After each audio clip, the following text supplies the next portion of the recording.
Orúkọ tèmi HRH Prince K Hadijon. A kú dédé àsìkò yìí, a kú ìsinmi ẹni, Ọlọ́run á wà pẹ̀lú gbogbo yín o. Ojú tẹ́ ó fi wò mí lénìí kò ní fọ́, etí tẹ́ ó fi gbọ́ mi kò ní di. Ọlọ́run á wà pẹ̀lú yín, á wà pẹ̀lú àwọn ẹbí yín. Mo kàn fẹ́ jẹ́ ká jọ fi ojú ṣùnùkùn wo àwọn nǹkan ìbàjẹ́, nǹkan aburú tí so-called President Bokoharam was causing in that country called Nigeria. Mo kàn fẹ́ kí fetí kájọ fojú rí láti fetí gbọ́ àwọn nǹkan mìíràn tí wọ́n sọ níbẹ̀. Quickly, let me quickly show you around àwọn nǹkan kan. Mi ò ní gbà yín lásìkò púpọ̀. Ẹ bá mi tẹ́tí sílẹ̀. Kẹ̀sì mú jókòó. Ká lè jọ gbádùn ètò náà.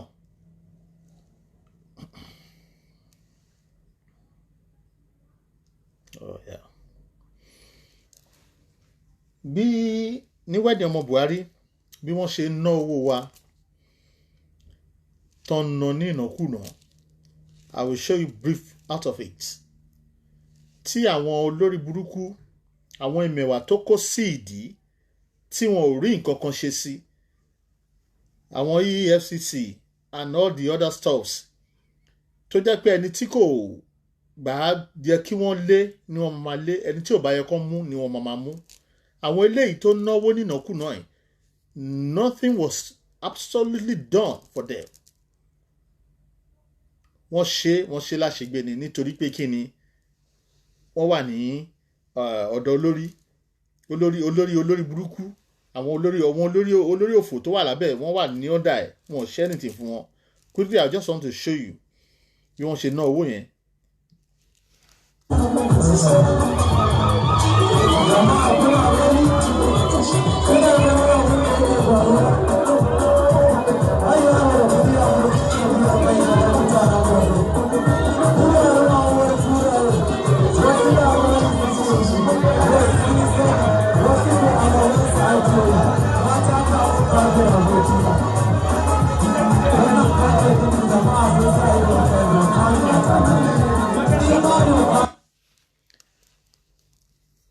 Wedding ọmọ Buhari lẹ rí yẹn o.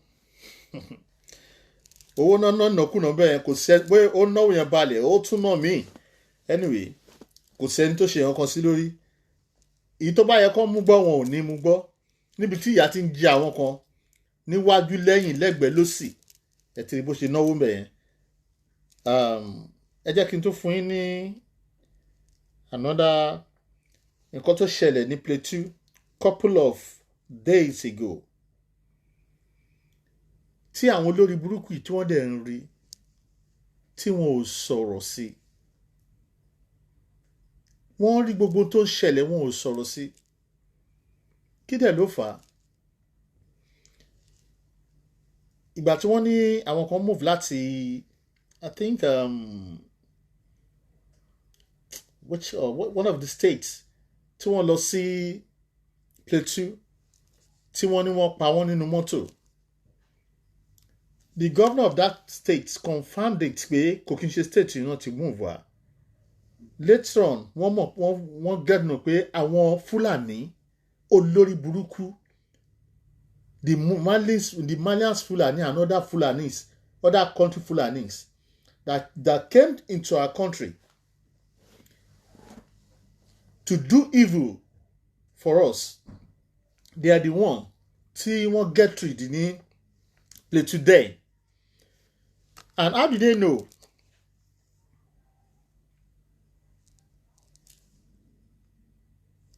Wọ́n lọ láfíà tán pa wọ́n tán wọ́n fẹ́ dájà lẹ̀ wọ́n sọ pé Ọ̀ṣun State àbí nǹkan náà ti wá síbẹ̀ ipe wọ́n ti pa ni wọ́n ti na àwọn mọ́tò yẹn ti wá náà fi pa wọ́n bẹ́ẹ̀ wọ́n fẹ́ dájà lẹ̀ in between Plateau and Ọ̀ṣun. But then when they investigated the matter, they knew that it wasn't from those people are not from Osun State. They were complete Fulanis. Wọ́n pa wọ́n tòótọ́, but àwọn people wọ́n padà wá fún attack. Nígbà tó fẹ́ padà wá fún attack, Ọlọ́run mú wọn nígbà tó fẹ́ lọ sin àwọn èèyàn wọn tó fẹ́ lọ sin. Wọ́n wá stop wọn, wọ́n dá wọn dúró. Wọ́n make inquiry, wọ́n wo mọ́tò tó ń kó wá. Wọ́n ní kán bọ́ sílẹ̀. Wọ́n notice pé wọ́n rí bọ́n wọ́n rí gbogbo náà. Ìgbà tó ń rí bọ́n yẹn wọ́n fura pé ó dàbí ẹni wípé these people wọ́n fẹ́ wá get rid àwọn níbi táwọn bá ti sin àwọn èèyàn àwọn ni. Wọ́n dẹ̀ get rid wọ́n pa wọ́n. Wọ́n padà wá wọ́n reinforce padà wá full force. And look at what they did to them in Plateau. I will show it to you guys now. Nílùú tó lọ́ba tó lòun lọ́ba tó lòun níjòyè ní ọ. Mu as Christians ba wanda zai mana magana duba ga wakil nan ana kwashe yake nan za kai ma lalon kai ma lalon kai ma lalon ya ci ya ce wai ba a kashe mutane kai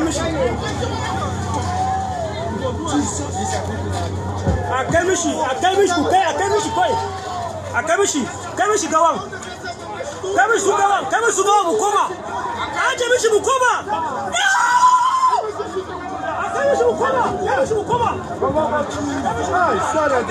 duniya ku gani the world should see abin da yana faruwa da muke nan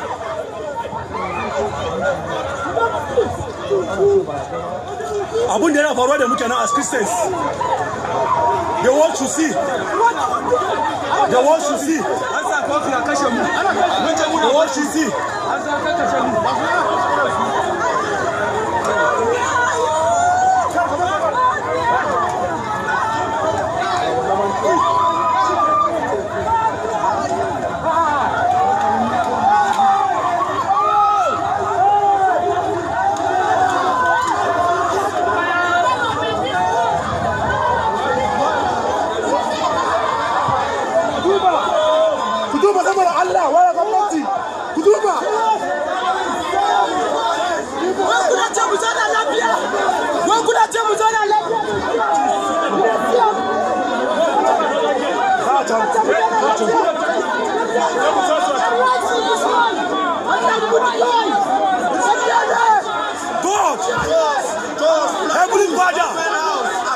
Heavenly Father, if you are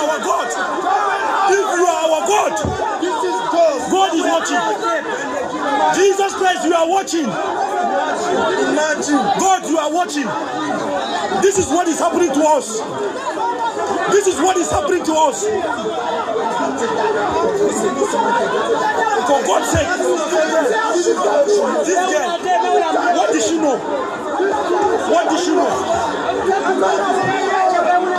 God, why don't you protect us? This is God. We got God. Why don't you protect us? Look at how, look at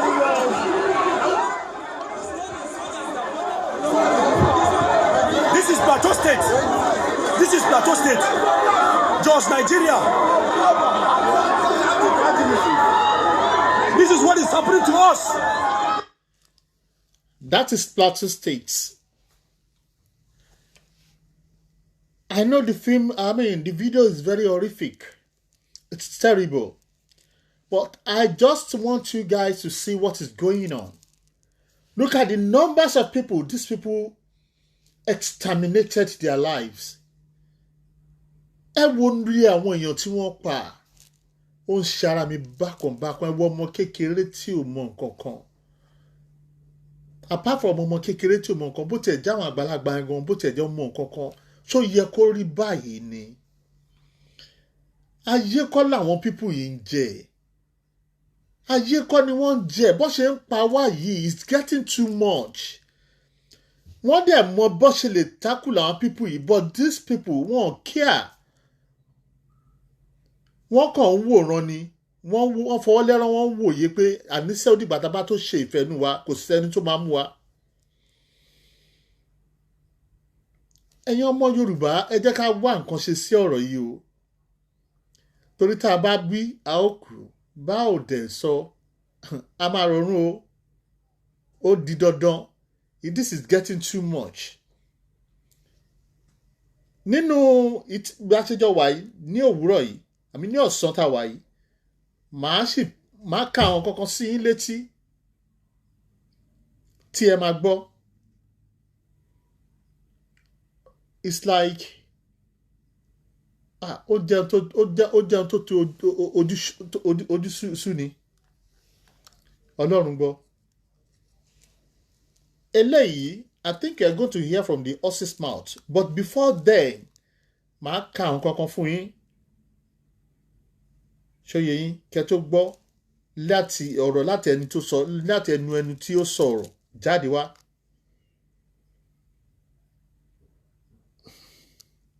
Ẹ ní sùúrù o. Okay. All right. Now, let me play this one for you. Nigerian military. But here you have a terrorist. People who have seen Nigerian military to be their number one enemies. People who have come out headlong to confront Nigerian military, killing them and other innocent people. They will just go and say they have surrendered, and then the next thing, Nigeria will still spend the taxpayers' money instead of prosecuting them according to the act of terrorism and probably hang them to death. Take them off the face of this country because they are terrorizing the people of Nigeria. Nigerian government. Sure, they're supposed to prosecute them, but the prosecution can never take place. Nítorí pé àwọn ló rán wọn ṣẹ́ náà. Gbogbo wọn tí wọ́n ń ṣe bí yẹn pátá ni wọ́n mọ̀.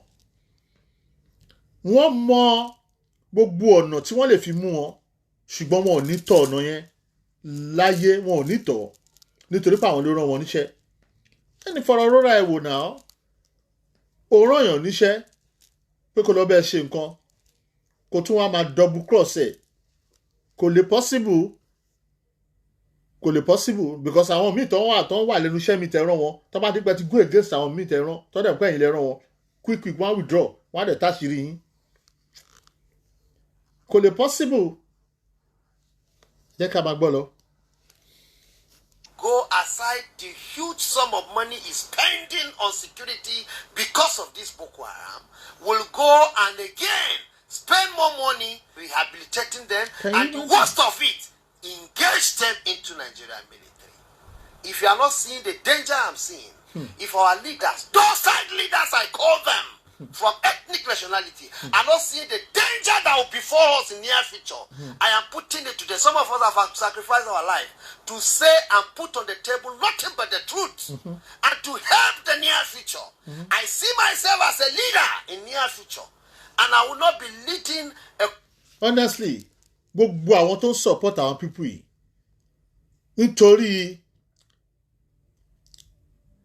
nítorí their sugar-coated mouth that is meant for them to satisfy their selfish end. Gbogbo wọn pátápátá Ọlọ́run ò ní dá wọn, tẹbí tará wọn Ọlọ́run ò ní dá wọn sí. Gbogbo àwọn tó ń support wọn tí wọn ò ro ti àwọn tálíkà tí à ń jẹ, the associations of olùpọ́njús, the chalakas tí à ń jẹ, Ọlọ́run Elédùmarè máa fìyà jẹ gbogbo wọn látòkè délẹ̀ ní gbogbo àwọn tó wà lẹ́yìn Buhari. Pátápátá tí wọ́n rí òtítọ́ ọ̀rọ̀ ní kodoro tí wọ́n ò sọ, tí wọ́n ò wí, because the man is actually not ruling the country perfectly. It's what we all knew. Àwọn tó ń tẹ̀lé wọn boná Ọlọ́run mọ́ra kò sí iná ẹ̀dẹ̀ máa jó wọn pa ni. Gbogbo àwọn tó ń tẹ̀lé gbogbo pátá Ọlọ́run Elédùmarè ní fèrè fún wọn. Ẹ jẹ́ ká máa wò lọ. That will be in total chaos. America, as powerful as they are, I've never heard when they will arrest ISIS and then think they will now re-engage ISIS into American military. It's not done. Never. American military is instead infiltrate ISIS. They will instead infiltrate ISIS to get intelligence report and then nip it on the board on whatever situation to curtail their excesses. But in the case of Nigeria, you are now seeing Boko Haram infiltrating the... That is what is actually happening in Afghanistan. Those people that they rehabilitated are now called into their armies. They are the one that are not changed. Wọ́n bọ́ aṣọ sílẹ̀, wọ́n á gbé ẹ̀wù ISIS wọ̀. Àwọn ló ń go against Afghanistan lọ́wọ́lọ́wọ́ báyìí tí wọ́n dá wàhálà sílẹ̀ ní country yẹn right now. Gbogbo orú nǹkan tó ṣẹlẹ̀ nígbà yẹn òun ló fẹ́ máa ṣẹlẹ̀ ní Nàìjíríà lọ́wọ́lọ́wọ́ ń sìn. Àwọn Boko Haram sọ bá ti mú wọ́n ní wọ́n forgive wọn, wọ́n ti repent, wọ́n forgive wọn, wọ́n á gbà wọ́n sí army. In future, àwọn people yóò ronú nǹkan tí wọ́n lè ṣe. Ibi tó bá padà bọ́ra sílẹ̀, anything can happen. Ní tèmi èmi ti mọ̀ pé they are still going to use them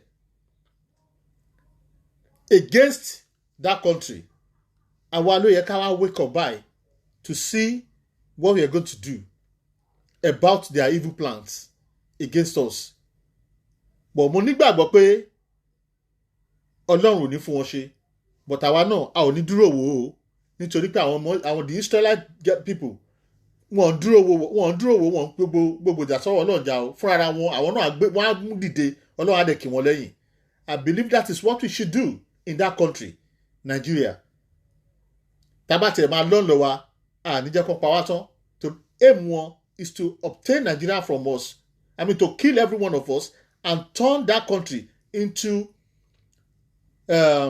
Fulani's country. So ẹ jẹ́ ká máa wọlé lọ́nà.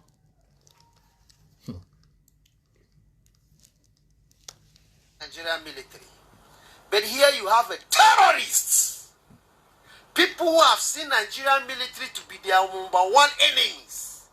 People who have come out headlong to confront Nigerian military. Killing them and other innocent people. They will just go and say they have surrendered. And then the next thing, Nigeria will still spend the taxpayers' money instead of prosecuting them according to the act of terrorism and probably hang them to death.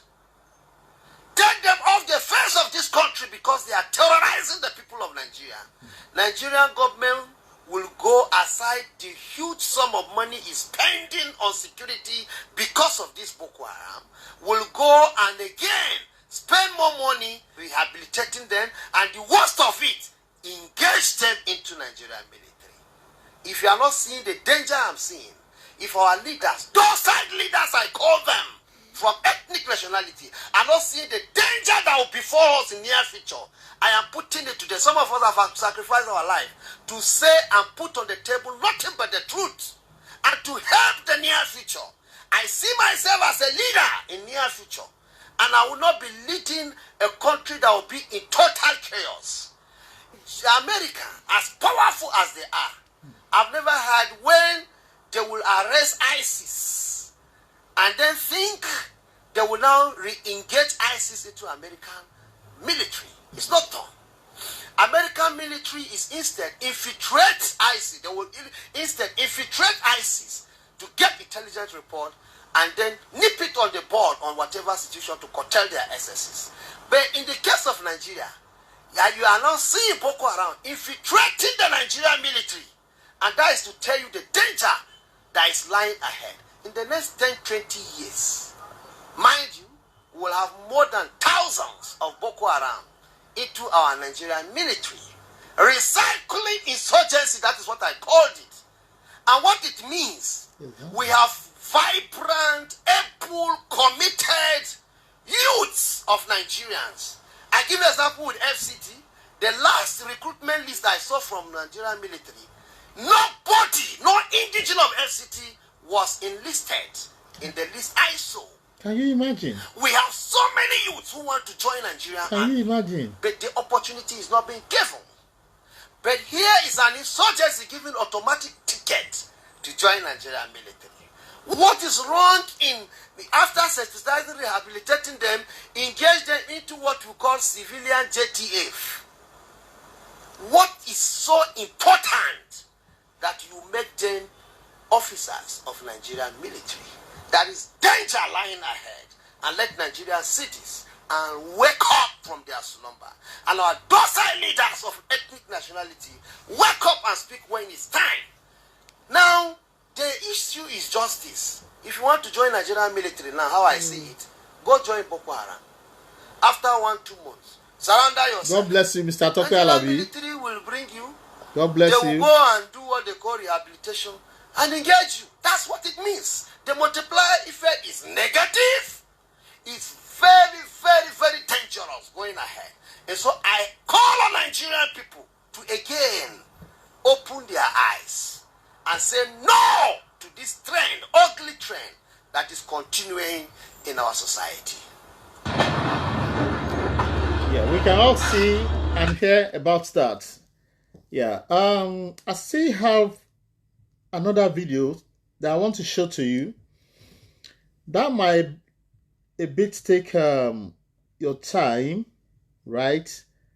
But you just need to, because this one is from the horse's mouth, really.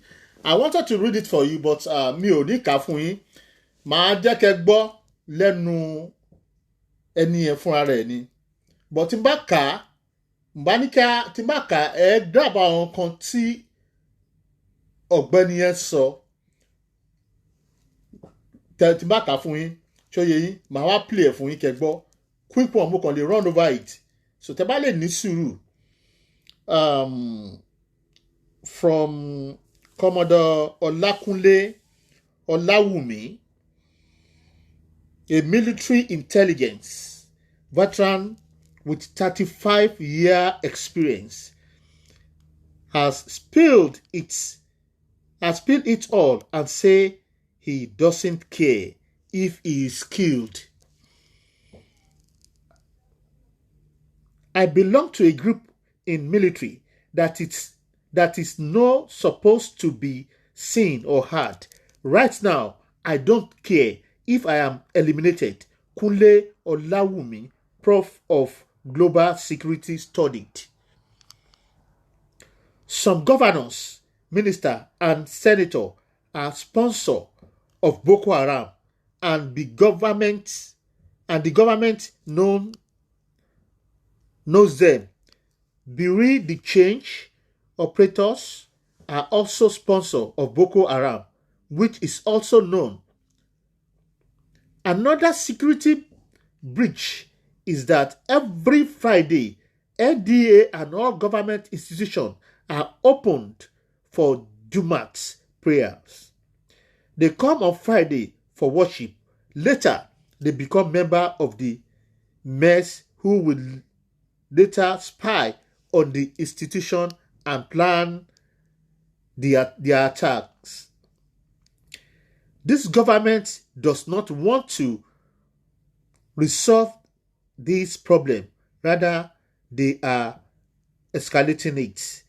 The solution is not kinetic solution, but non-kinetic. You identify the center of gravity, which had been identified. The center of gravity is the sponsor of Boko Haram and bandits.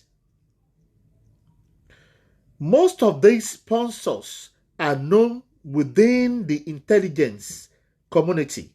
The DMI, DSS, and police intelligence know knows this sponsor very well. The DSS knows very well with tons of files of those sponsoring evil in the country. The defense headquarters knows all these who are behind the terror going on in Nigeria today. The commander-in-chief knows exactly what is happening, but he is quiet. When a fish is about to get rotten, the head is the first. The end game is to turn Nigeria into Taliban. Listen very well. Taliban type of country. Everyone in defense headquarters, army headquarters, naval headquarters, and air force headquarters. The government of Dubai knows this sponsor and they sent list to federal government. What did Buhari do? A highly ranked member of government was interrogated and was found culpable. He is currently a highly rated member of its government, of this government. This government wants the government to be Islamized. That's the truth.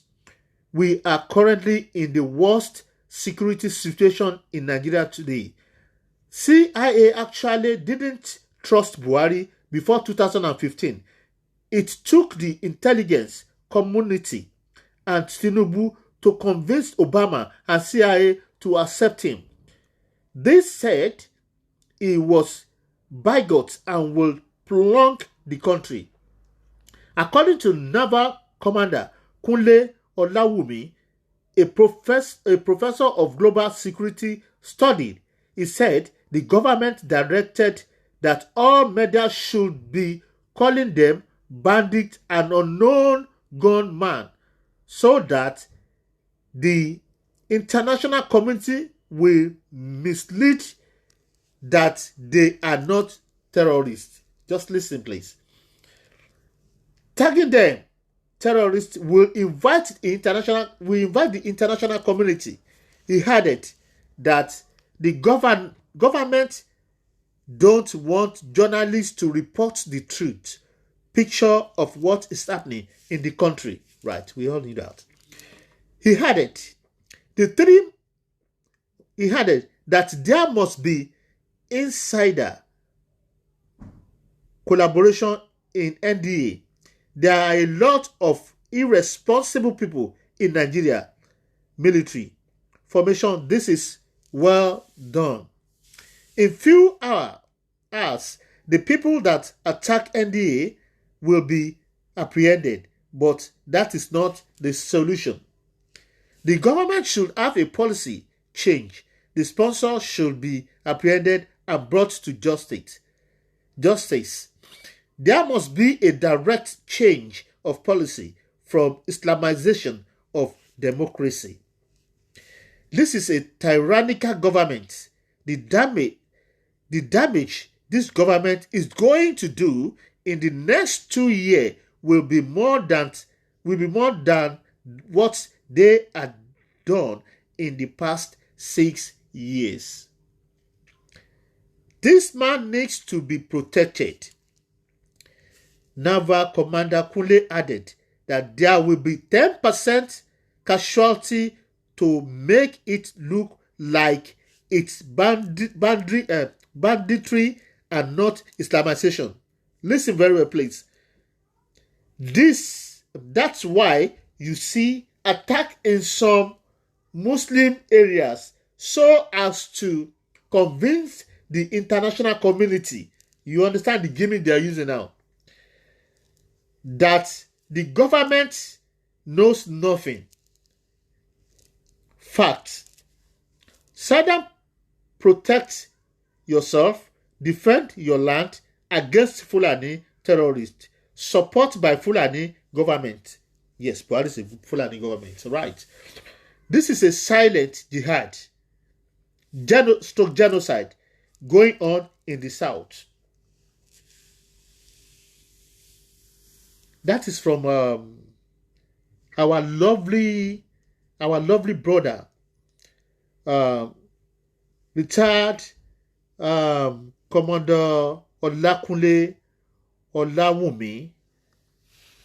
That's the fact about him. But I will want you to hear from the horse's mouth as well. What is said, this is not being framed up by anybody. Àtẹnu ẹni tó ti jáde máa fẹ́ kẹ́ gbọ́, ẹ tẹ́tí bẹ́ẹ̀ lè jẹ́ kẹ́ gbọ́ ọ̀rọ̀ náà.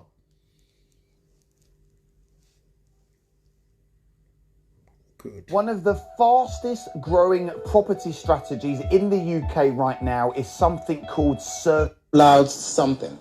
But the center of gravity is being compromised. And here we are today. So details are emerging that raises more questions than answers at the moment. But what's your impression of this, for instance? Thank you very much. My impression, I think, is just the impression of every Nigerian at this point.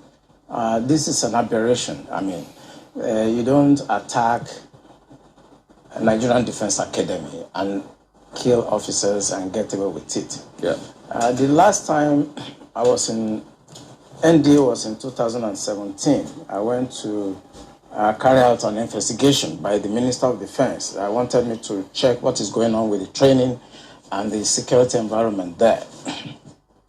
I remember I spent about a week at NDA with the commandant and with the staff, you know.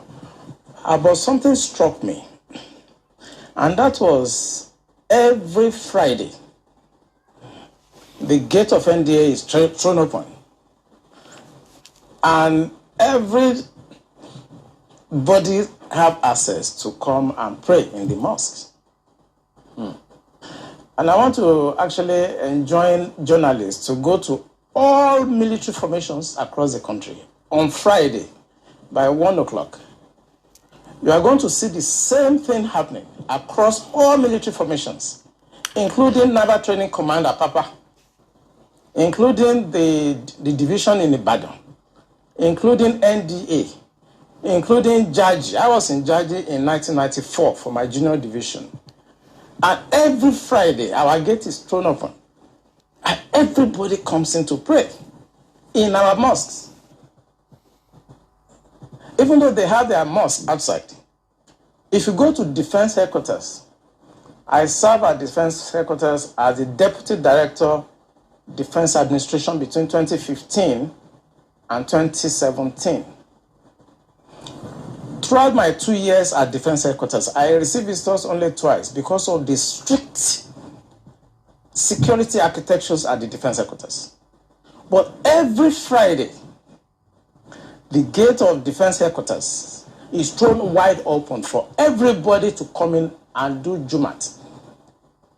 That is the time the terrorists have the time to profile our security environment. Has that always been the case? It has always been the case. I've served the military intelligence for the past 35 years.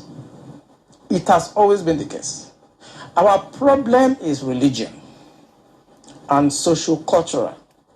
I mean, people will expect me to come here and start talking about kinetics, about operation and so on. I've been an operational commander all my life. I've commanded warships, I've commanded troops, I've commanded men outside Nigeria and so on. But I'm not going to come to your station to discuss kinetics. The problem is not kinetics. In 2017, 2016,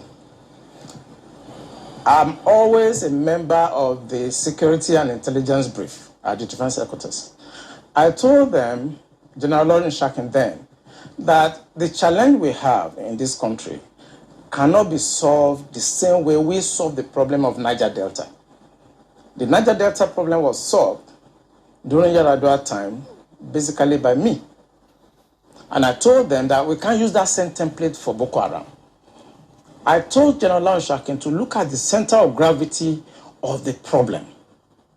And we all came together.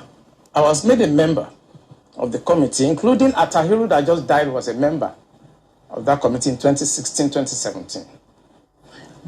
And we came to a conclusion after several arguments. And the arguments were three. To identify the center of gravity of the problem, one group said it is the fighters, the Boko Haram fighters are the center of gravity, so we should go after them. Another group said the center of gravity of Boko Haram is Abubakar Shekau. So if we go after Abubakar Shekau, then the problem of Boko Haram will be solved. I took exception to the group. I said that is not the center of gravity of the problem of Boko Haram insurgency that we were having between that 2012 and 2017. God bless you. And General Shakin asked me, God bless you. Allow me, why are you giving problem? What is the problem? Give us the answer. And I told General Shakin that if I tell you the answer, you are not going to be able to solve the problem. He said, what is the problem? I said, the center of gravity of Boko Haram and insurgency in Nigeria are the sponsors of that program. It was beyond us. Because the job we need to do is kinetics. Fight, destroy places, resolve issues. Yep. But we cannot resolve issue of sponsors of Boko Haram that were in Buhari's government, that we know them. When you say we, who I was in the military intelligence. Okay. And the defense headquarters staff that I work with, they know. And that was why we couldn't pursue that aspect that could have resolved that problem. Because you need to arrest people. And recently, 400 people were gathered as sponsors of Boko Haram. Why is it that Buhari government has refused to try them?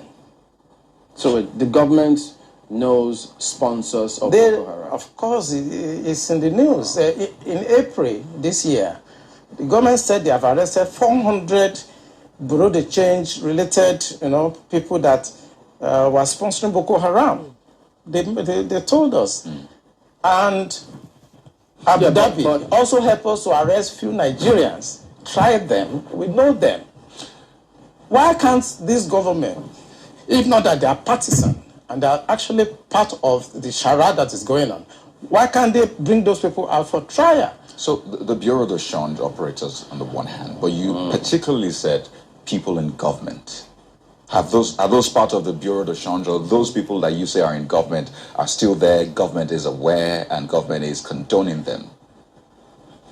The people I mentioned that are in government are not these ones they just arrested. You remember this Boko Haram issue started since 2012. Yeah. And I was in the military intelligence that time. We arrested those people. It is my organization that actually conducts interrogation and interview. And they mention names. I mean, I can't come on the air and start mentioning names of people that are presently in government now that I know. Presently in government. That the boys that we arrested mentioned. Some of them are governors now. Some of them are in the Senate. Some of them are in Aso Rock. Why should a government try to cause this kind of embarrassment and insecurity to the sense of what happened yesterday? And the solution I gave them in 2017, because when I identified the center of gravity for General Lanshokin, and they couldn't pursue it, because some of them were ministers. And what I'm saying now, the Department of State Services are listening to me. They know them. Yeah, Commodore. So the solution I gave them was that if we can't pursue the policy strategic level, because the people that we need to talk to are also, going to be difficult to deal with. I said what they should do now is to conduct two things. We should buy blimps. The blimps are not UAVs. They are not drones. Blimps are equipment that can fly up to 10,000 feet, 30,000 feet, static if you want, mobile if you want, and they carry a lot of payload. We saw them in Afghanistan. We saw them in Kenya. These will be something that can give us real-time intelligence. And we can know where these bandits or terrorists, where they emanate from, when they finish operations as they've done, where they go back to. Okay. Well, they did not buy this equipment up to. Okay, you said quite a number of things. Let's pick up on some of them and see if we could make some, if you could shed some further light on some of them. Since 2012, I mean, you've been in operation, as you said, ever since that time. You questioned several people.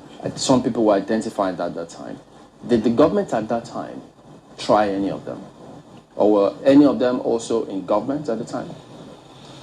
No, the government did not try any of them, and the defense headquarters where I worked then did not pursue that line of operation because it's beyond them. The defense headquarters, actually, when you look at the defense structure of Nigeria, they lie within the policy strategic level, but basically they are operational guys. So when you have policy problem, then they cannot go beyond their masters. They can write intelligence reports and say this is what is going on. And we've seen that the present government know what is going on. So is this a policy problem? I mean, the laws are clear. If someone is said to be involved in something as devious as this, the laws are clear. This person is meant to be arrested, questioned. I mean, it's quite clear. So is it a policy problem? We have the laws. So what is stopping the security agencies from actually enforcing the law, since that's what they are? I think what is stopping them is like when you are a member of a church and your pastor have decided to be at a certain level of spiritualism and you're a member of that church. You cannot be higher than your pastor spiritually. You can't, no matter what you do. So this is the same religion you spoke about? Yes. In real life, you see that the defense headquarters cannot conduct any operations that is not sanctioned by the commander-in-chief of the armed forces. Yeah. They cannot. No matter how small, little they cannot. So when the Yar'Adua government decided to put an end to Niger Delta militancy, that was in 2007. What he did was simple. He called all the security chiefs and all the intelligence chiefs and tasked them to come up with a solution. The Defense Intelligence Agency, the National Intelligence Agency, the Department of State Services were called with the Inspector General of Police and the Interpol to come up with the solution to the problem. Then the problem was Niger Delta. The president was Yar'Adua. He was dispassionate. He wanted to solve the problem. Within 6 months, we solved the problem. I remember I have to go to Angola to go and bring Herioka, and nobody in Nigeria knew what we did. All we know is that since 27, 28 that we conducted our operation under Yar'Adua, Niger Delta issue has remained manageable. This government does not want to resolve this problem. They are escalating it because of tribal and religious sentiments. So when you say this government does not want to resolve it, don't forget the same government has purchased. In fact, they're going to induct the Super Tucano jet because of, the insecurity situation. They have, the president has had to change guards, as it were, as a result of people's clamor. I imagine if that was not in the thinking, why would you go that length to make some of the, some of the pronouncements, the meetings that have happened, the purchase, the change of guard and the rest? Why would they do all that if they don't want to sort this? Because that is not the solution. What you just mentioned is not the solution. When you have a problem at policy level, strategic level, operational level, when you have a problem, what you need to do is to identify the center of gravity of that problem and attack it. That's what you do. What they are doing is not attacking the center of gravity of the problem of Bokoharam and insurgency. So if the president is buying Super Tucano, is changing service chiefs, that is not the solution. We are looking at the wrong side. It's not kinetic. It's politics. Are you ruling out kinetic altogether? I can't rule out kinetic So because it's part of it's the a solution. spectrum. It's a spectrum, you know, so you can't rule out something. But the center of gravity is what they should look at. And what is it? I'm saying it on this channel. It is the sponsor. Doesn't that happen? Don't they get into it and say, look, this, and this is what we found, and then we don't think that this should proceed further? Doesn't that happen? It does. You know, when I worked with the DSS in 2007, because when Yaradua approved the operational order that we did, we now have to work together as a team. He actually forced all of us to sit down together and work together. I was surprised at the tremendous amount of information had by DSS. I was shocked. We in DI, I was in Defense Intelligence Agency, and when they were forced to bring out the files, I was shocked. They have so much information at DSS presently as I'm talking about what I'm talking about. They have. But you see, if a fish is going to get spoiled, it's going to start getting spoiled from the head. Yeah. The DSS will not do anything except the Commander-in-Chief's body language shows that this is the direction I want to go. That is where the problem is. The DSS has tremendous information. By the time 2023 is here and somebody take over and wants to undo some of this evil that I've seen in this country, you'll be surprised names that the DSS will bring out. They have the information. There's nothing I'm going to say here that they don't have. The defense headquarters have the solution for the kinetic aspect. They do. I'm not going to come here to advise them. I work with them and they're still there. The Chief of Naval Staff was in the intelligence with me. We were together in Defense Intelligence Agency. That's Vice Admiral Gambo. I know these people are good. They know what to do. It's not that they have problems. It has to do with politics, the sponsors, people that feel that this country should be Islamized. You know, assuming but not conceding that, I mean, that all of this is the case. So what is the end game? Because I imagine as a strategist, that's what you think about too. So these things are happening. What is the end game? So why will this be allowed to fester? For what purpose? The end game for them, because we did, normally when you want to look at this type of challenges, what you do is that you go through what we call the intelligence circle. Okay? When you do the processing and you do the analysis before dissemination point, you discover that the end game for them is to just turn this country into like a Taliban type of country. And it's a mindset. And anything goes.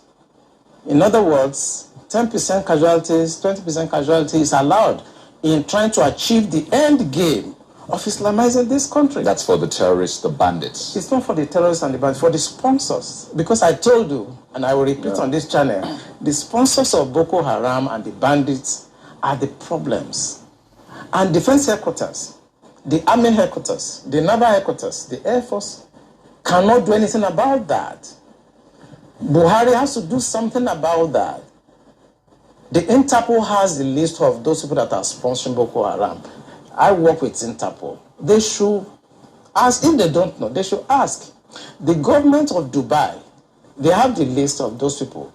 During the trial of those people that were caught, names were mentioned. They have the list. The government also told us that they've arrested 400 sponsors of Boko Haram. Why should a government not try those people and bring peace and harmony and safety to this nation? Share. Why won't a government do that? You see? Those people that are going to harass cadets and officers in NDA, they live around the place. I know NDA very well. I was in Georgia, I was in NDA as young officers, and I know the area very well. They live around the place. So why can't you put up a blimp that can see what they are doing in real time and eliminate them? Why won't you do that? In fact, there were more details saying that some persons slept up, but we'll come to that hopefully. Markwa has got some questions for you. Markwa, go ahead, please. Thank you, Chamberlain. Much as we're looking at it looks like we're looking at the remote causes. The immediate causes, I think, is what is worrying a lot of people in terms of the significance of the attack. For some people, they're wondering, what do you think were the bandits trying to pass home a message when they chose the National Defense Academy as the area of the attack? I mean, as the area they decided to attack? Because normally people know that military installations, for instance, if you were to, I mean, you've talked about how the military institutions are usually open to the public on Fridays. There'll be questions as to this attack did not happen on a Friday; it happened on a Tuesday. So the guards were supposed to have been up. So there'll be questions as to what happened. How was the perimeter breached? What about the guards that are usually mounted on, watchtowers? What were they doing? Were they asleep?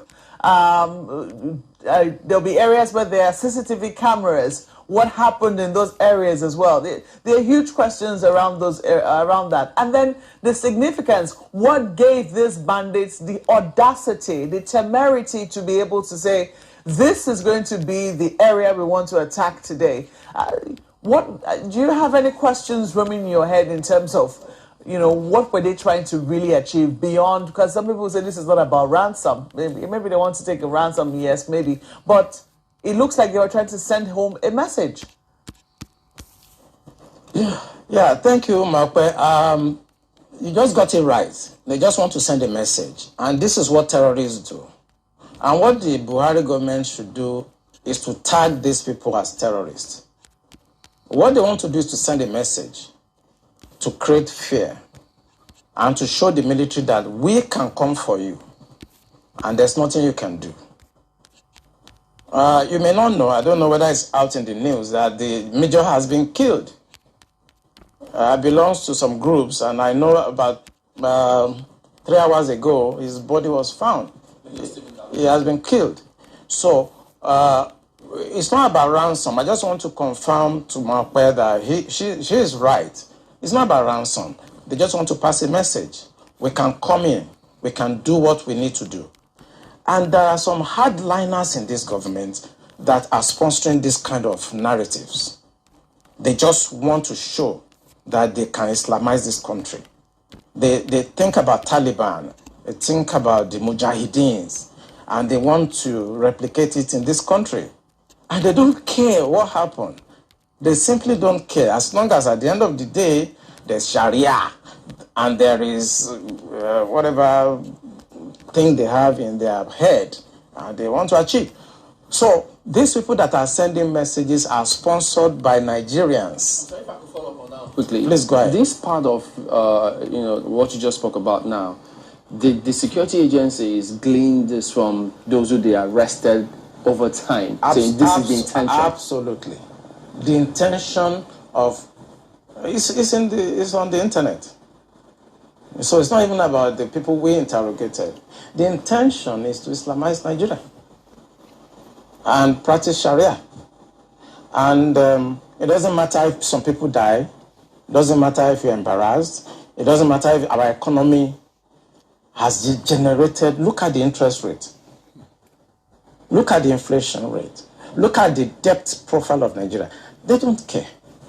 As long as at the end, the Quran is at the sea. So some people in this country have this mindset. And we must tell the truth. If you tell the truth, you die. If you don't tell it, you die. Some people have this mindset to Islamize the nation. And they're in the government. And people know them. The DSS know them. The NIA know them. The DIA knows them. Because it is the DIA that conducted the operations that arrested these sponsors. So they know them. Why is the government, the commander-in-chief of the armed forces? The general area of Afaka, where the NDA is cited, is no stranger to this sort of attacks. Before now, I mean, a few other institutions around the Defense Academy have also been attacked. Talking about the Institute of Agriculture and forestry, mechanized division, something to that effect. I can't remember the exact name of the institution now, but we do know that they have been around this area. Now, I'm looking at the front page of Daily Trust newspapers, and they have this, why NDA security was compromised. And the first writer says, bandits leave peacefully. Peacefully is in parenthesis, near academy.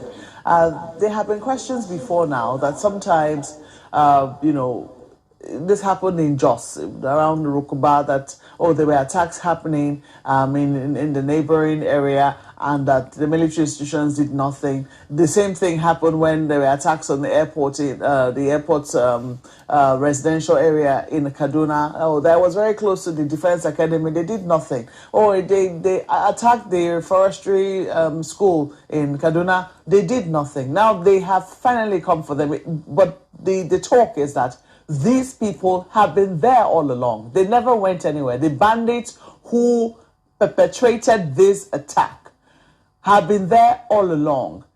Does the military really need, if this is something that is of concern to the security agencies, because it was only a matter of time from what it would seem that we're reading that these attacks were going to happen, it didn't really need to wait this long before they took action against people they knew were a security threat to not just them, but also the people around their environment.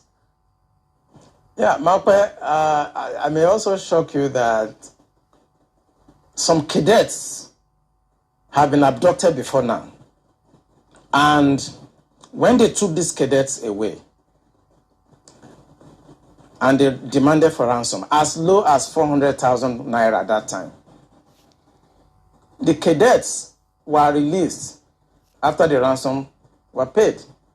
And the cadet told them that where they took them to, that they could hear the parade going on in NDA, that they were not taken far away from NDA, that every morning they hear the parade and the programs going on in NDA while they were in the camp of the terrorists. See? You are right. These people live around NDA. It's about social-cultural issue. That's it. As long as you're a Muslim and you speak Fufude or Hausa, you can do whatever you like and fraternize with the military and go in and out of the barracks. You are saying that the attack did not happen on Friday. Of course, it will not happen on Friday, but they have enough time to carry out surveillance. They have enough time to have insiders that will work with them. The problem is that journalists should go around our military institution this Friday and carry their cameras and see the decadence, the security breach that goes on every Friday in all military institutions across Nigeria, and tell the Minister of Defense to put a stop to that. The defense institutions, they are sacred. They are not where people can come on Friday, throw open the gate because they want to come and do Jumat. The truth is that on Sundays, we don't have such, invasion of our premises by Christians to come and pray or to come and do whatever on Sundays. But for the 35 years I spent in the military intelligence, if you go to Tego Barracks in Apapa, it's the same. The Tego Barracks is where I was trained as an intelligence officer. It's the same. On Friday, they will troop in. They throw it open. It's religion.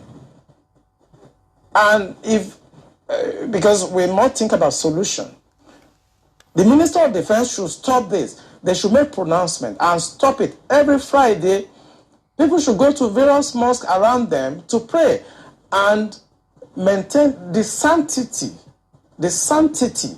of our military institutions. Prince Olubenga, I want to know if this has been an issue before now. Has this been anything that, the people at the top in the military have found as a source of concern? Let me raise an instance. For instance, we know that at almost every security institution, even on the roads here in Abuja, before you can enter the same road that leads to any military institution is divided in two. There are huge barricades to prevent anybody from just entering, so to speak. this became a source of concern for the military, in terms, especially after the attacks on the police headquarters. Has this been a source of concern for for the top brass of the military to say, hey, look, if we're taking these steps to put barricades, then this is also going to be a source of concern for us. What can we do about it? Have they elevated this discussion? At defense headquarters, every Monday, even if you go this Monday coming, you will see they are always there to discuss intelligence and security brief. We discuss all topics there, including the issue of Muslims gathering every weekend. All those barriers you see at defense headquarters. And that's why I'm talking to the media. They should go there on Friday. The barrier is no longer there. It's open because it is Jumat. And this is when they come to carry out surveillance. If you look at what happened in Mogadishu Barrack, it was the same. That was the time they went there and blasted the place and killed a lot of people. It's these same people that are allowed to have access on Fridays and become members of the mess. Imagine that. Because they are, it's a social-cultural issue. So I think we should begin to look, the Minister of Defense should put an end to this, because for 35 years of my stay in the military intelligence, it has been the case. Both naval institutions, Air Force institutions, Army institutions, even the Department of State Services. Thank you, Prince Olubenga. Once it's Friday, the gates are thrown open. And people come from outside. And there'll be no space. They'll be all over. If you go to Defense Secretary on Friday, this Friday, you see them littered everywhere. If I could just comment now. This conversation is usually quite tricky. I mean, people listening, some might take different perspectives to it, thinking, oh, is this a religious thing? Is this an ethnic thing? They ask, is it only Muslims you have in the military? Is it only people from this certain cultural, heritage that you have in the military? And I'd like us to tackle the issues. You have mentioned what you have called the core, as it were, of the problem. How do we tackle this without viewing it from a religious spectrum, an ethnic spectrum? Because well, Nigeria is quite, polarized across, these groups, ethnicity and religious. How do we tackle it without coming off as though you're inciting people, on those lines? You see, one thing I discovered in this country is that when it comes to religion, everybody is very sensitive. But the fact I have laid bare is from the experience of 35 years of military intelligence. So I'm not coming to the air to whip up sentiments, no. I have been in the system. I work with Abacha government. I work with Babangida government. I work with Abdul Salam. I work with Yar'Adua Obasanjo. As a core insider of operations, I belong to a group of people that you are not supposed to see, people that you are not supposed to hear, because we have 3 classes of military officers. I belong to the wars group. I lost my family because my family does not have to know where I have been, where I have gone, and I cannot talk. I've seen Colonel Olu here, I've seen Stan Lambo. Some of us belong to that group that we are not supposed to be seen and we are not supposed to be heard. The truth I'm telling you now is not about sentiment. Is that there are a group of people in this country that feels that this country should be Islamized. This is a fact. Except you want me to start mentioning names of people in this government that we have interrogated. I was a member of an interrogation team, and I've interrogated a very high-ranking member of this government in 2007, 2008 on the issue of Boko Haram. I interrogated him. He's in this government right now. And what was the issue? Boko Haram. And this senior officer was actually let go because he was found culpable. Can you hear that? But right now, you see, we must say the truth, because if you don't, this country is going down the precipice. We have been set back more than 60 years right now. We've gone back to the time before 1966 now. And whoever is coming back to repair this country has a lot of work to do. This country has never been polarized, so we cannot run away from it. We have never been this much polarized. I'm a federal person. My mind is federal. My brain is federal. My loyalty is federal. I do things for the federal government. So I cannot come here and try to be sentimental. No, I'm a federal person. So will your life be at risk now that they're hearing you? I don't care. Wonderful man. I don't care. And very my courageous man. Those people that listen to me, they know me. I don't care. The issue is that this country is bigger than an individual. That is the issue. This country is bigger than individuals. Buhari will come and go. Definitely. Eliminating me or killing me will not solve the problem. Obviously. And will not add value. Yes. But he will come and go. And somebody must come and repair the damage to the psyche of this society. The damage to the polarization, to the nepotism that I've never seen in my life. I work with all these presidents. This is the worst situation I've found myself. And believe me, internet does not forget. I was part of the people that helped to bring Buhari to government because I believe in him. Have you worked with the government after that? After you helped bring the government? Oh, of course, I worked with him. We brought him in 2015, and I work as the Deputy Director of Defense Administration. And we have a lot of hope in him. And we actually are ready to do anything for him. What he has turned out over the years is shocking to us. I was in Harvard in 2014, in December, when the Department of State Services and CIA and others were contemplating about Buhari and other aspirants.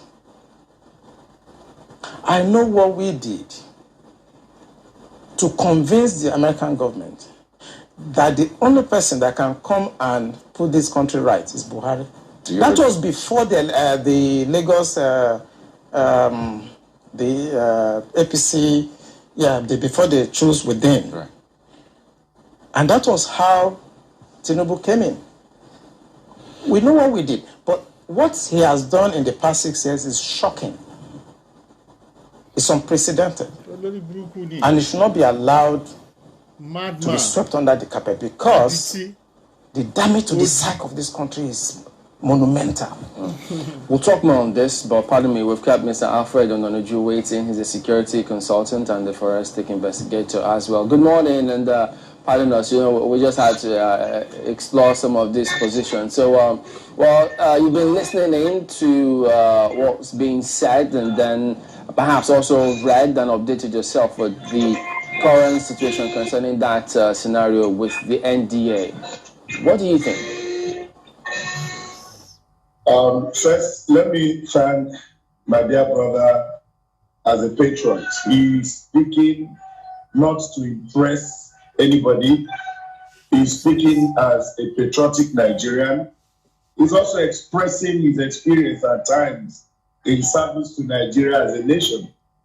May I also condole with the families of the officers and men that were brought down during this attack. It's welcome, Prince Femi Olagunju. To say it's unfortunate is to make light the issue of what is happening to us as Nigerians and what is happening to Nigeria. The least of our aspirations and expectations was to find ourselves where we currently are, as a people. It's worrisome that there has been this, unseriousness about tackling the identified threats. And I believe that one of the solemn pledge of any officer is to protect the territorial integrity of our country. Now, when these territorial integrities are being flagrantly held with contempt and invaded with impunity, I think something must have given way.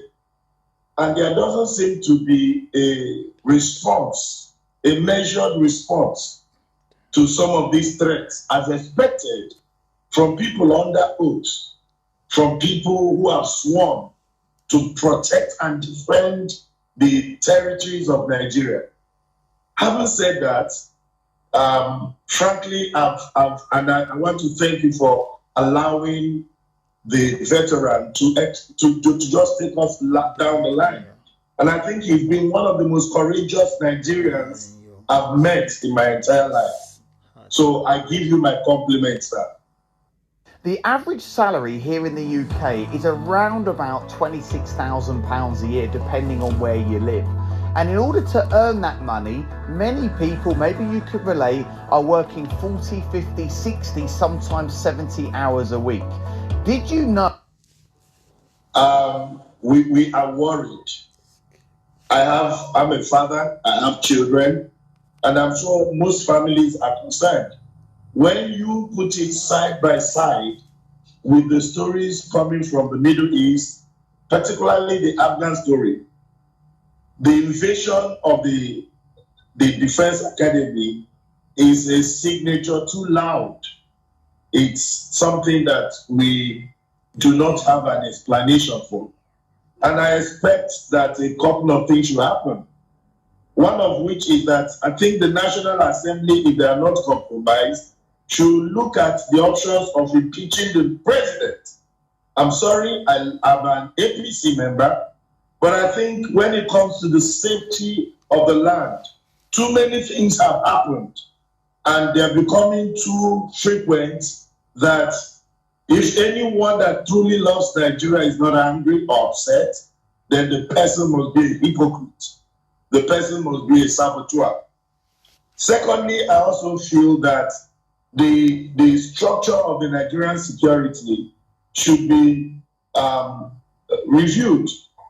Now, we are going to be careful in making statements because we're in the public platform, being that things people say could be either misinterpreted or taken out of context. However, the truth must be said. We are facing a very dire situation. From a criminal intelligence perspective, it is very unhealthy for a nation of over 200 million, and with the strength of army that is in excess of possibly 200,000-300,000, to sit, watch as these people invade our space. And you know, Mr. Lonju, pardon me, if I can jump in as well. I mean, you were right when you said they could misinterpret certain things. In fact, they could even misinterpret your call because, I mean, you're a security person and you're talking politics to the National Assembly. So let's leave politics for them to do what they have to do in politics. But speaking about security, now that this has happened, of course, they'll tell us there'll be investigation. They'll look through what's going on. So having heard what Commodore has said, do you think that they can actually be a solution? Will they hit a brick wall, or do we expect any results from any investigation that will be going on? Well, it will be impossible to think of a solution outside politics because the policymakers are the politicians. They run the show. The president is a democratically elected president. So he depends on not only his political interests, but also structures of the government, which is under the authority of political establishment. So the solution will come from two ways. First is that we have to, like General said, we have to identify where the problem is coming from. And he captured it very well. We are suffering from ethno-religious invasion of the establishment. Exactly. When we eliminate the unbearing influence of religion and ethnicity in our systems, then I think we begin to promote patriotism.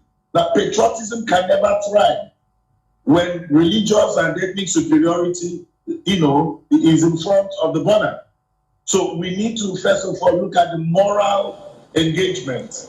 We need to come back to the table. And actually, this is to those who are crying and calling for restructuring in the country. Because where we are, it favors a section of the religious interest more than the other.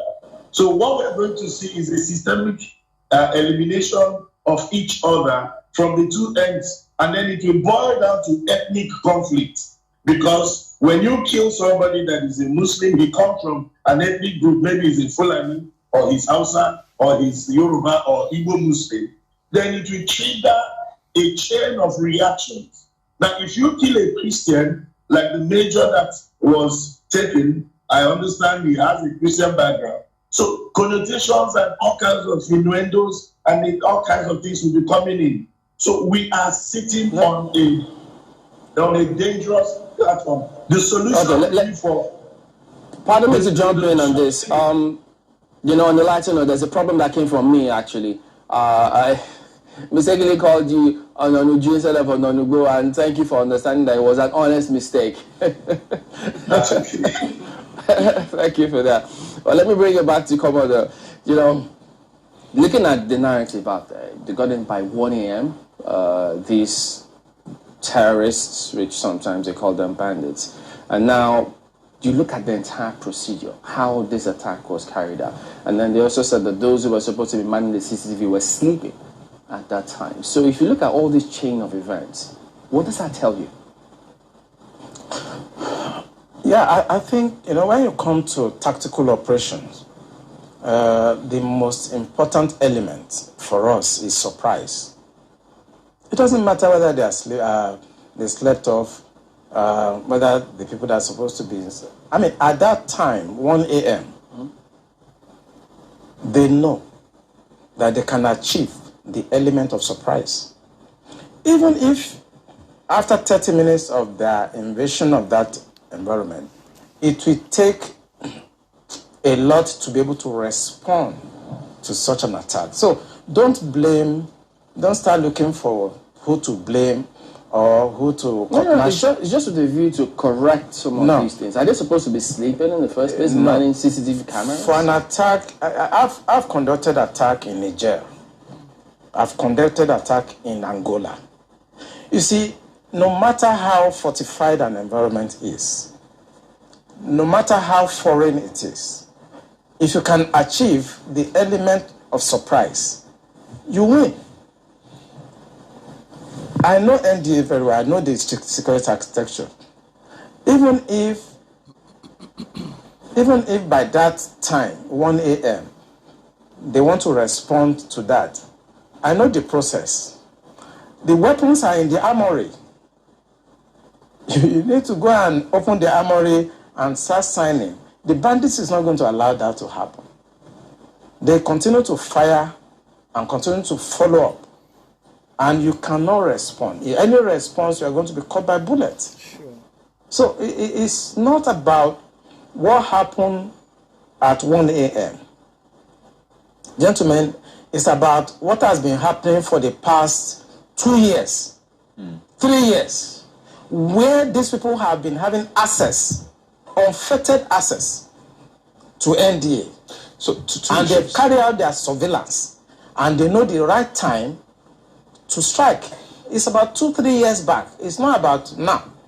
So anybody that wants to investigate this issue should not look at now.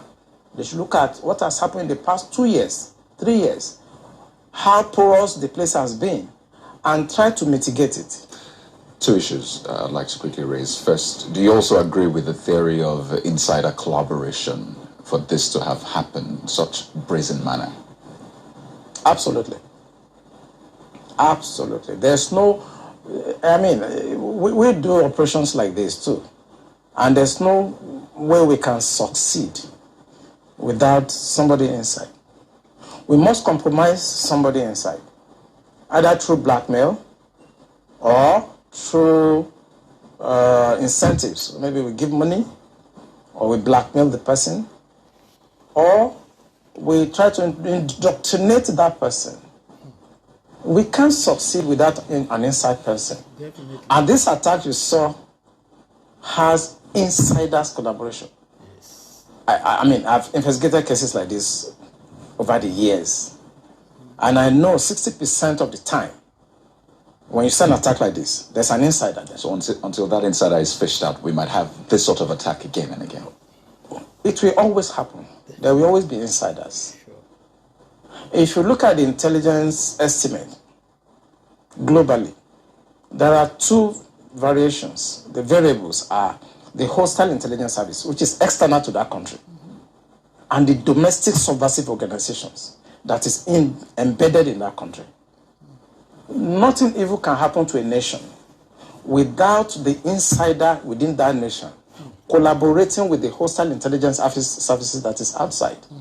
It will always happen.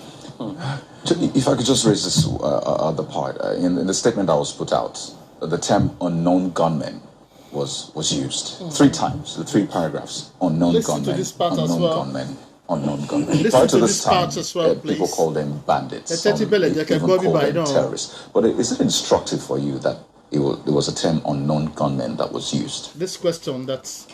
It's deliberate. You know, I'm sorry to say that the media is part of our problem. No, I'm talking about the statement from the academy itself, actually. The academy also have to use that word to avoid reprimand from the higher authority. I was the commandant of Defense Intelligence College, and I know that at that time there are things I cannot say. If you term them terrorists, it carries a lot of weight. You see?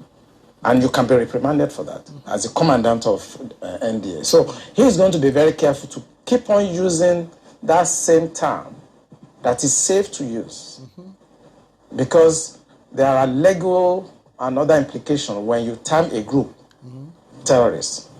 But I want to say on this channel that those people are terrorists. And if the government of Buhari is serious about putting an end to what we are seeing, he must pronounce them terrorist organization. Because once he does, it carries a lot of weight. Yes. And the reaction of the armed forces, where I belonged to before, will be completely different. What was the point you were going to make about the media? There is nothing that is going on today that is not actually tainted by the media. How? And that is why I have to come here and make bold to say what I've said. The media also know 80% of what I've said now, but they will not publish it. They know. I work with journalists. I was Deputy Director of Foreign Liaison at Defense Intelligence Agency. I work with journalists. I was Commandant Defense Intelligence College. I work with journalists. I train journalists in intelligence operations. They know. So why are they not also saying the obvious that will help the security and safety at that time, progress of this country? So at that time that you worked with the journalists and training them and doing all of that, did you give them permission to publish your name as a source if they were going to go to press with those details? Oh, I did. It was a policy because, you see, when I was made the commandant of Defense Intelligence... No, because you had said that you belonged to a group that was not supposed to have been heard or seen. Yeah. So how did you give them permission to publish your name? Yeah, because at that time I was holding a different appointment. I've held a lot of appointments in the military. There are certain appointments I will hold that has no connotation with the intelligence at all. For example, I was the Chief of Staff Logistic Command for the Navy. That appointment has nothing to do with intelligence. I was the defense advisor to Nigeria in France. It has nothing to do with intelligence. So there are times I hold appointments and I have to deal with journalists. And I must tell you, I can mention some of them. Mohammed of NTLs, I trained them because I wanted them to understand that military intelligence is not like a cult. I exposed some aspect. Even though most of their documents are usually top secret and they tell you can't publish or even access the document. No. There are places you process top secret. I mean, if you want to talk about document security, it's a lecture of itself. You have unclassified materials, you have confidential materials, you have secret materials, and you have top secret. There are processes. It's an area of military that you need to do a lot of training. So when we bring journalists in and talk to them, we ensure that they don't see unclassified materials. And it's just for them to understand how the system works. Basically, if you go to Afghanistan, if you go to Iraqi, you will see journalists embedded with the military. But it's not the case here. I think I tried to encourage you when I was the commandant that we should allow journalists to have access to some of the things we do so that they can say it as it is. Because when I conducted the operation in 2007 in Angola and I came to Nigeria, what to read in the newspapers, what to hear on television and what to see are completely skewed from what we were doing. So why did they want that to happen here, to embed journalists? I just think it's myopism.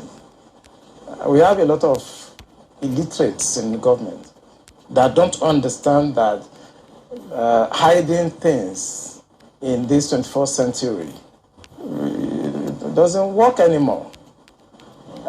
They try to hide informations and they try to protect what they think is corruption to me. That's why they don't allow journalists to actually access some of these things, because this is the most corrupt country in the history of this country right now. Marpa? Well, sometimes, there are questions as to what usually will happen. I mean, in terms of, before you went into the journalistic exploration and how the media is sometimes a part of the problem. And I think that there's an ongoing conversation in terms of how the media can be help, can be a source of support to the military rather than a hindrance. But before we went into that discussion, I think we're talking about something else. And for some reason now, I think that has finally escaped me. But moving forward, because we were talking about the language used there, the fact that they were branded unknown gunmen, and the fact that even though it was a very short statement, it was used 3 times, in that I think that there was some attempt to try and reinforce the fact that these are unknown gunmen in that very short statement. But I'm wondering, now that this gentleman, the officer who was taken, has been murdered and his body has been found, do you think that there is any hindrance now stopping the military in going after these people? Because in many places they will tell you that people will always dare. I mean, we've seen attacks that have been very daring, even in the most developed places that are considered very developed countries. The difference between there and here is that when you do dare that sort of attack, the chances that you're going to come home or go back or go scot-free are very slim. Here we are yet to see how directly the people who committed an offense directly are brought to book or do not go home and get away with it. Do you think that now that there is nothing at stake in terms of how this major, who his body has now been found lifeless, is there any hindrance stopping the military from getting the actual people, not just the general attack or attacks that happen days later, the actual people who committed this heinous attack and crime on the Nigeria Defense Academy? Yeah, I think they're going to get them. No doubt about that. Few days, few hours, we're going to hear that the military will get them. I know how it feels when things like this happen to colleagues. There are times we actually disobey instructions. There are times we don't follow operational orders. when our colleagues are killed in a disgraceful manner like this. Since we know we have irresponsible people at the policy level that at times we don't listen to them. So I can assure you on this station that the military will get them, they will go after them, and they will hunt them down. And they're not going to follow all these mullah, imams, and all those people that feels that it is their birthright to Islamize this country and destroy the essence and the fabric of safety, progress of this country. So the military, they're going to disobey, they're going to go out after them. And as I repeat, in a few hours, you're going to hear, they're going to get them, and they're going to deal with them. Okay, just one more thing as we wind down. What would you advise Nigerians? I mean, they've listened to you, several things going through different people's minds now. What would you advise them to do in terms of, in the light of all that is going on, how should they conduct themselves? What should they do such that we all can have, at least contribute in whatever way we can to have a country? Which people are you referring to now? Nigerian citizens who are not perhaps in the military. Regular citizens. Are you talking about the civil society? Civil society. What they should do? Yeah. I think what they should do, for me, the failure of governance is dependent. It's like a variable. When you do a simple linear regression, the failure of a government is dependent on the failure of the civil society. So you have two variables: a failed government or irresponsible government, and you now have at the other side an irresponsible and a failed civil society. This civil society has also failed. You cannot allow somebody to do for the past 6 years what this government and the so-called cabal, whatever you call them, have been doing to this country, and the civil society has been quiet. They have to speak out. They have to come out and resist tyranny. This is tyrannical government. You have to resist it. You don't wait until maybe he leaves in 2023, then everybody will now jump out and start talking. Because the damage this government is going to do in the next 2 years is going to be more than what they've done in 6 years. All right, we have to thank you for coming on, Commodore Okunle Olawunmi. And Mr. Alfred Ononugo, I have to also personally apologize to you, but just that we needed to explore some perspectives, but we do hope. Ẹ ṣeun, ẹ kú àdúrótì, ẹ kú sùúrù.